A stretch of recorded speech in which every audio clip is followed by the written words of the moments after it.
Merhaba dostlarım. Kuruluş Osman yeni sezonda diziye eski bir oyuncunun daha geri döneceği haberini almış oldum. Kuruluş Osman dizisine dahil olacak oyuncu Koses olmuş olacak. Şu an için Koses karakterini kimin canlandıracağı henüz belirlenmediği için tahminimce Koses karakterini tekrardan Serhat Kılıç canlandırmış olacak.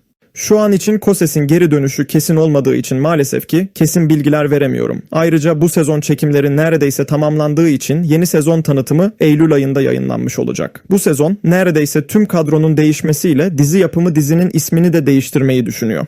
Dizinin isminin değişmesi gibi bir durumda dizi için alınan final kararı askıya alınabilir. Yani yeni bir diziye geçilmiş gibi bir algı yaratılarak Yükseliş Orhan adında bir dizinin devam edeceğini görebiliriz. Ayrıca sette gelen bir oyuncunun daha diziye dahil olduğu haberini aldım.